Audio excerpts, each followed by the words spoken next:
1947 సంవత్సరంలో మన టీమిండియా మరియు ఆస్ట్రేలియా జట్ల మధ్య మొట్టమొదటిసారి ఒక టెస్ట్ సిరీస్ జరిగింది. ఇక అప్పటి నుండి 1996 సంవత్సరం వరకు ఈ రెండు దేశాల మధ్య రెగ్యులర్గా ఒక టెస్ట్ జరిగేది. అయితే ఈ టైం పీరియడ్లో ఈ సిరీస్కు ఎలాంటి పేరు పెట్టలేదు.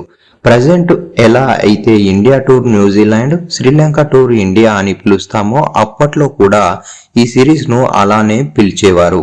అండ్ ఈ టైం పీరియడ్లో అంటే 1996 సంవత్సరం వరకు ఆస్ట్రేలియా టీం మన టీమిండియాను చాలా డామినేట్ చేసింది. మొత్తం 12 సిరీసులు జరిగితే ఆస్ట్రేలియా టీం ఏకంగా 7 సిరీసుల్లో విజయం సాధించింది. కానీ మన టీమిండియా చూసుకుంటే ఒక్కసారి మాత్రమే ఈ సిరీస్ గెలిచారు.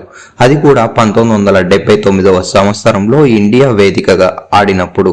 సో ఆ సిరీస్లో అయితే సునీల్ గవాస్కర్ మరియు గుండప్ప విశ్వనాథ్ యొక్క బ్యాటింగ్ ఇరోనిక్స్ కు తోడు కపిల్ దేవ్ మరియు దిలీప్ దోషి బ్రిలియంట్ బౌలింగ్ కారణంగా మన వాళ్ళు ఫస్ట్ టైం ఆస్ట్రేలియాపై ఒక టెస్ట్ సిరీస్ గెలిచారు. ఇక ఈ టైం పీరియడ్ లో మిగిలిన 4 సిరీస్లు డ్రాగా ముగిశాయి. సో ఫస్ట్ హాఫ్ అంతా ఆస్ట్రేలియాదే డామినేషన్. అయితే సెకండ్ హాఫ్ లో చూసుకుంటే అంటే 1996 సంవత్సరం నుండి మొదలు పెడితే ఈ సిరీస్ క్రేజ్ నెక్స్ట్ లెవెల్ కు వెళ్ళిపోయింది. ఎందుకంటే ఆ ఏడాది బీసీసీఐ మరియు క్రికెట్ ఆస్ట్రేలియా కలిసి ఒక కీలక నిర్ణయం తీసుకున్నారు. ఇంగ్లాండ్ ఆస్ట్రేలియా టెస్ట్ సిరీస్ కు ఎలా అయితే యూసెస్ అని పేరు ఉందో అలానే ఈ సిరీస్ కు కూడా ఒక పేరు పెట్టి ట్రోఫీని క్రియేట్ చేయాలని డిసైడ్ అయ్యారు. దీంతో ఆ టైంలో 2 టీమ్స్ యొక్క లెజెండ్స్ అయిన అలాన్ బోర్డర్ మరియు సునీల్ గవాస్కర్ పేర్లు కలిపి ఈ సిరీస్ కు బోర్డర్ గవాస్కర్ ట్రోఫీ అని పేరు పెట్టారు.